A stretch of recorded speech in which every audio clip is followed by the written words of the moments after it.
Good day everyone, and especially to our instructor, Mama Arabilia Santalo Retiso.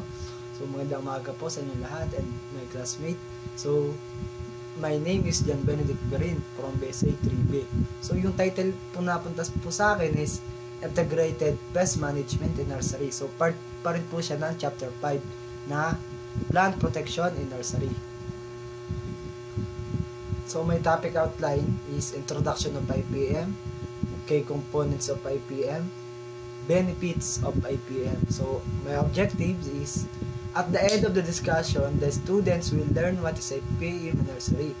At the end of discussion, the student will learn the key components of IPM. The students also understand the benefits of IPM in nursery. So bago po tayo magsimula is, meron po akong energizer. So kaya po may energizer ako is, ito rin po sana yung i-report ko sa klase. Pero ngayon nga po is na-video. So, hindi ko na po siya binago. So, may energizer lang po is, kunti lang po to. Riddle. So, riddle. I'm a place where tiny leaves grow. Roots in the earth, reach below. Water and care, the sun up high. Here young plants, reach for the sky. So, what am I? So, ano nga po ba ito? Ano nga po ba? Ang sagot po is, wala nga pong iba kundi nursery. Nursery pong sagot.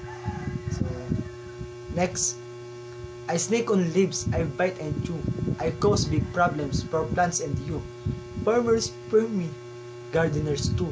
What am I that bothers you? Ano nga po bang sagot? So wala pong iba kundi pest.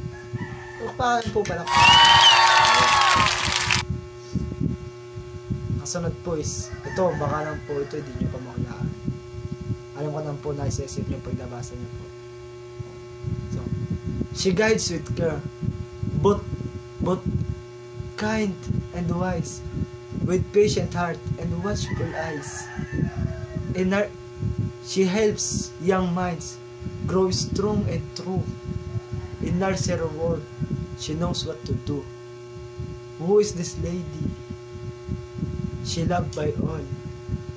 With grace and wisdom, she stands tall. So, sino nga po ba ito? Who is this lady? Loved by all.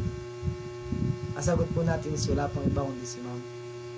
Si Ma'am Mara. Lamang po. So, sabi nga po sa aking riddle na ang pest ang sagot. Pest is cause big problems for plants and you. Alam po natin na pangunahing problema po natin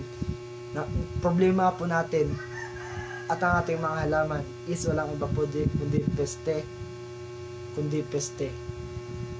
So, kaya po dito pumasok na ang IPM or Integrated Pest Management. So, ano nga po ba ang IPM? So, ang IPM po isa po siyang way o paraan ng pagkontrol sa mga peste sa halaman na hindi lang basta gamit ay isang chemical. So yung purpose po ng IPM is mapangalagaan po natin yung ating halaman habang iniiwasan po natin yung paggamit ng labis na pesticides. So para po hindi rin po ito makasama sa kalikasan at hayop. So dumako po tayo sa kung ano nga po ba yung nilalaman ng IPM. So makikita niyo po sa picture. So ayan naman po as you can see. So, prevention, diyan po yung prevention, pag-iwas, so monitoring, biological control, and chemical control. So, ito na po tayo sa key components of IPM. Monitoring, number 1 po is monitoring and identification. So, sabi po dito is, paunahan po is sabi po dito na lagi po natin i-check yung ating mga halaman. Like, lagi po natin siyang tingnan kung meron na po ba itong bahid ng peste. Like, tingnan po natin yung mga dahon kung may kagat po ba ito or may dumi po ba ng mga peste para po maagapan po natin, uy, sabihin to, uy, may peste ito. So, alam na po natin yung ating magiging action. Pero, Sabi po sa number 2, sabi po sa pangalawa, correct identification. So kung mayroon man po doon na insekto, is dapat po natin i-check kasi hindi naman po lahat ng insekto is masama. I mean, meron po dito na natural enemies o yung biological control na tinatawag, na kumakain po ng mga peste. So, the next one po is pwede po tayong gumamit ng tools. Kaya nga po sabi ko kanina na para po hindi tayo basta gumamit ng pesticide. So, ito po pwede po natin siya gamitin. Like, use of tools like sticky traps, pheromone traps, and visual check. So, pwede rin daw po naman natin tingnan ng ating gamit lang ating mga mata. So, ito po may bibigay po ako sa inyong example para po maliwanagan kayo kung ano po ba yung tsura ng pheromone traps and sticky traps. So, ayan naman po, kitang-kita nyo po. Sa nursery po yan, sa loob po yan ng nursery. Ayan po. So, pwede po natin gamitin sa loob ng ating nursery. So, kasunod po is prevention o pag-iwas habang maaga pa.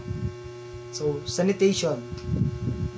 So, ito naman po yung lagi sa ating sinasabi nga po ni ma'am na panatilihin po natin malinis yung ating nursery. Kaya araw-araw po, tuwing Lunes at Thursday po siya, sinasabi po sa atin na tagkalin po natin yung mga kalat o mga dumi. Like, tagkalin po natin, i-remove po natin yung mga damo. Nung una po, nakalagay po dyan, damo, at kalat, debris, or yung infected na plants. Kung may tamaan na, may bahid na ng peste yung isang halaman, is tagkalin na po natin sa loob ng nursery. Tapon na po natin kung pwedeng itapon. So, kasunod is quarantine. So, kung may bago naman daw po, kung may mga bago po tayong tanim, gamit yung kunwari galing like yung sa seedling tray, kunwari andun pa sila seedling tray is mga bata, so mga bata pa sila. So, yung halaman is para rin silang mga mga tao na sanggol. Bilis pa silang mahawa ng sakit. So, hindi po muna natin siya pwedeng isama sa ating main nursery. Kasi po baka po, pag nagkasakit yun, o tamaan ng mga peste, mahaba po yung ating main nursery. So, bago po mga 2 weeks or 1 week po, bago po natin siya isalang sa ating main nursery. Sunod po is cultural practice. So, alam naman po natin, bilang isang agriculture student is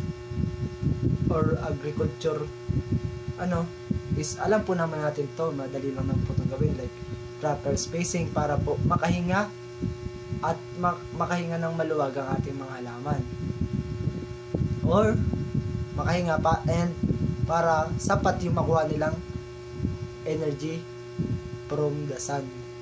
And watering and fertilization, dapat po is sakto lang po yung pagdidilig. At paglalagay po ng abono. Kasi po ang sakto lang po, hindi po sobra at hindi rin naman po kulang. Kasi po ang halaman na stress, kasi po dahil po ang mahina o stress na halaman ay madali pong tamaan ng peste. So, number 3 po is physical control and mechanical. So, sabi po sa una is pwede po tayong gumamit ng mano-mano. Mano-mano kamay lang po. Pero para po rin po hindi po magkasakit yung ating mga halaman is wag nang po natin kamay. So, pwede po tayong gumamit ng gloves. And kung sabi din po is kung may removing infested plant parts. So, kung yung sanga pong kabila is may infected na po siya ng peste o sakit, is tagkalin na po natin siya gamit ang ating kamay, pero magsuot po tayo ng gloves. Kasunod po is use of barriers like netting or screen. So, meron naman po sa rin natin kitang-kita po natin. So, ito po yung may example din po ako niyan, may picture po ako. So, ginamit po namin siya sa thesis namin. So, ayan po, as you can see naman po, yan po yung netting knitting or screen. So yun po, pwede po natin siyang barrier. So yan po is kita po dyan na meron po talagang nahuli mga peste o mga insekto. So ayan po, dito na po tayo pumasok sa number 4 is biological control. So dito po is pwede po dito tayong gumamit ng mga natural enemies nga po, yung gaya nga po niyan, ladybugs. Kasi po yung ladybugs po is kumakain po siya ng aphids. Yung lacewings naman po is kumakain po siya ng maliliit na insekto tulad po ng white flies at mites. So yung parasitic wasps po is nangingitlog sa loob ng katawan ng peste o kaya namamatay ang peste. And yung nematodes po is, so di ko na po siya napasama, pero yung nematodes po is siya po yung maliliit na organism mula sa lupa na sumisira sa larvae o uod ng insekto.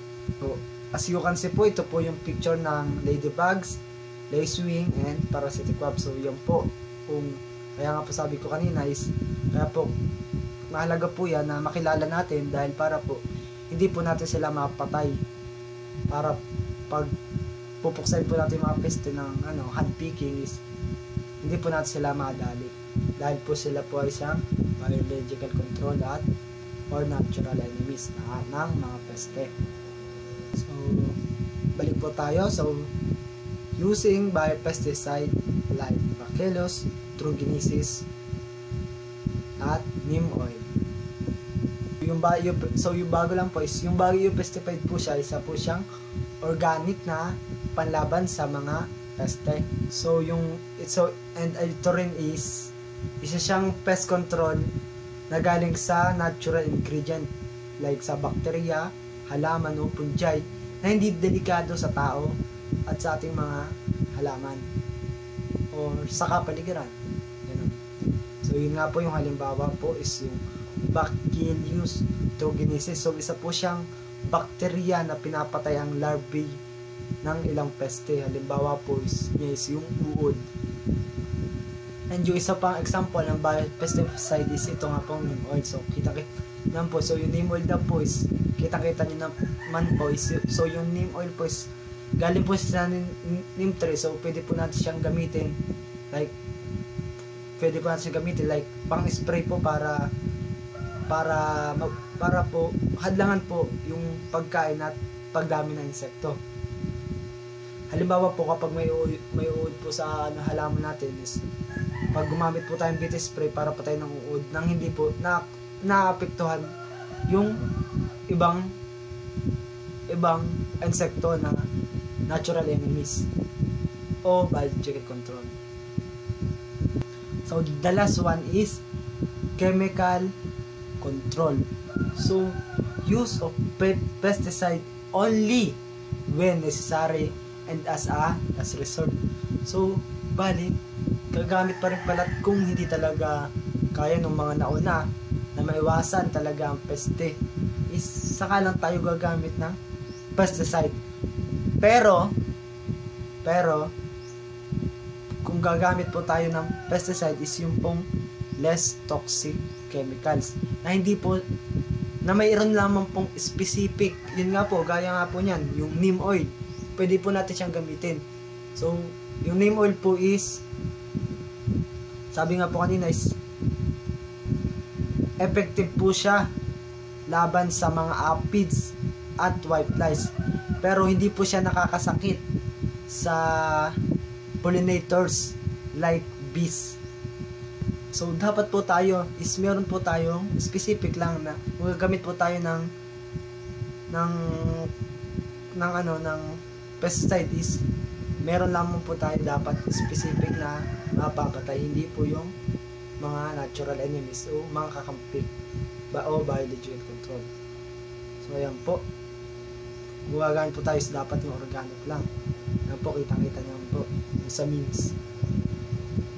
So rotation of chemicals to prevent resistance build up. So kung gagamit po tayo ng organic pesticide is dapat po is meron po tayong mga 3 option o kahit ilang pa na organic. Kasi po may tendency po na Sa una pong gamit, like po yung pong neem oil po, gamitin po natin siya. Ginamit po natin siya pang spray po sa mga pest. Sa una po is mamamatay po yung marami, pero may matitira pa rin po. Sa kasunod po is may mamamatay pa rin po, pero mas marami na po yung matitira. Hanggang sa kasunod is ma-immune na po yung mga peste. So dapat po is meron po tayong rotation. Kung halimbawa po week 1 sa mga unang araw is neem oil, so kasunod po na araw is gumawa po tayo ng iba pong namang organic pesticide. So dumako na po tayo sa benefits of IPM. So una po is mababawasan po natin yung paggamit ng labis ng chemical. Next one is mas matatagalan po yung solusyon sa peste dahil hindi naman po agad nagiging immune ang mga peste dahil dito. So kasunod po is mas malusog po ang mga halaman at mas mataas po yung magiging production, at higit po sa lahat ito po environmentally friendly at sustainable. Yun lamang po at maraming po salamat. So may quotation po is masakit isipin pero hindi tayo pwedeng maging sila. Huwag mong pangarapin maging iba, pangarapin mong maging iba. So lahat daw po tayo is, sinasabi po is, lahat po tayo is magkakaiba lamang po. And thank you. Maraming salamat po.